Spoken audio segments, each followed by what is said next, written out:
silent witnesses of evil deeds. We have been drenched by many storms. We have learned the art of equivocation and pretense. Experience has made us suspicious of others and kept us from being truthful and open. Are we still of any use? Dietrich Bonhoeffer.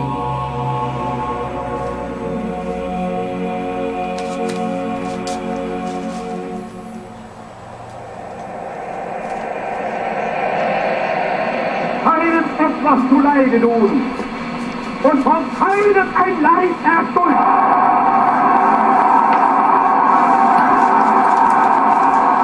I think the most important thing that my uncle did was to realize from the start how evil Nazism was, then I think how brave it was of this small group of people to think that they could fight together with other companions this monstrous machine, and that they were prepared to give their lives to do this. You can almost sense that eventually he is going to somehow do something to put a spoke in the wheel of the Third Reich. He could have such a very deep faith in God, even in the midst of incredible darkness. He was so clever and he knew so well theology, and he knew all the points in which I was a weak man. I liked chocolate and he would bring me chocolate. He was my best friend.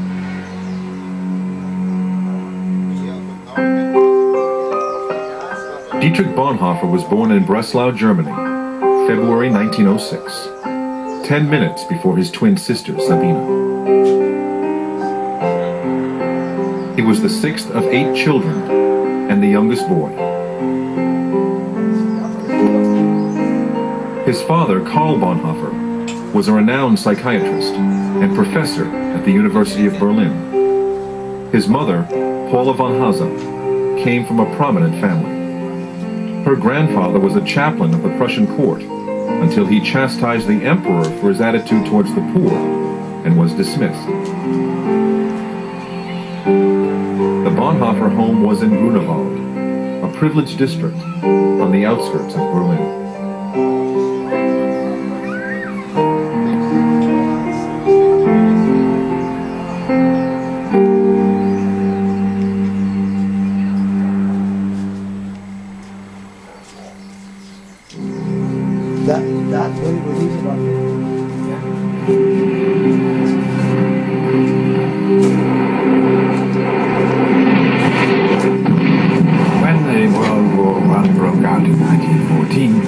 The German churches unanimously supported the war effort. They were fully convinced by the propaganda that this war had been imposed on Germany by her encircling enemies out of a sense of envy, who wanted to stop the German developments and German cultural and spiritual and political expansion. They automatically became enthusiastic believers that indeed God was on their side. Dietrich's older brother Walter volunteered for the front. He was 18.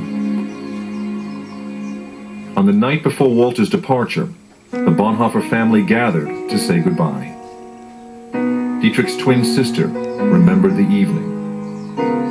Dietrich had on his own initiative practiced the song "Now at last we say Godspeed on your journey," and in the evening before Walter left, he played it for him.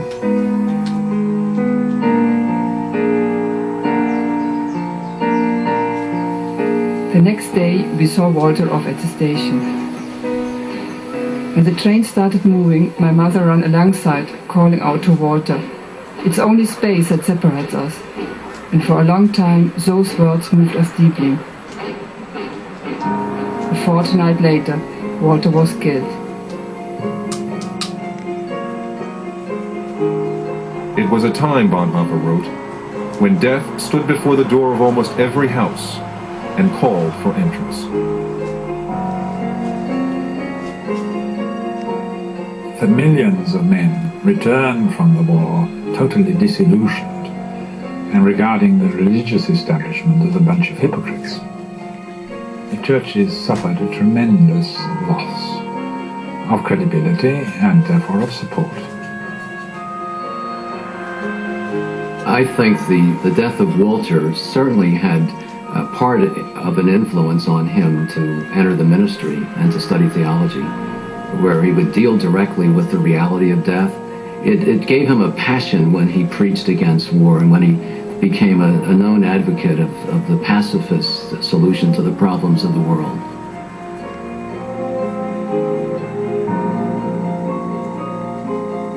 World War I left Germany and much of Europe in ruins. For the Allies, the peace treaty was designed to assure that Germany would never again bring the world to war. For many Germans, the terms were a national humiliation.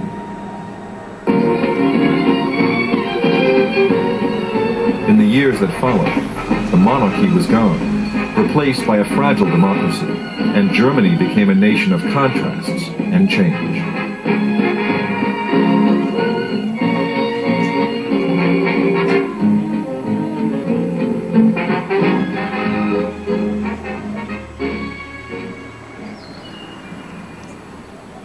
In Berlin, professors, lawyers, and doctors often gathered around the Bonhoeffer table for debates about politics. Karl Bonhoeffer was an ardent supporter of the new Weimar government. The Bonhoeffer family held deep political convictions, but it was not very religious. So when Dietrich announced his plans to study theology, the family reacted with some shock.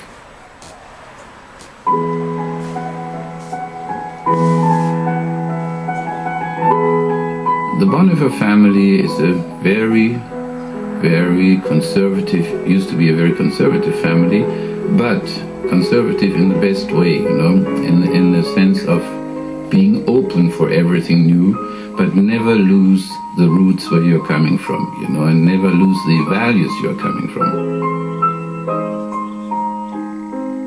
What you need to understand, I think, about Bonhoeffer in terms of the church was that his experience of the church as he grew up here in Germany during the Weimar period wasn't a very positive one. I mean, the family seldom went to church. The Bonhoeffers weren't great churchgoers.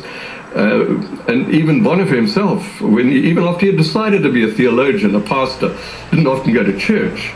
And the reason was that, the church, it's important, I suppose, but, you're an individual Christian and so forth, and the church is a society of people who belong together and perhaps worship from time to time. No sense of real fundamental community in which you discover who you really are in your relationship with other people and discover that that's the reality of Christ existing in the world today.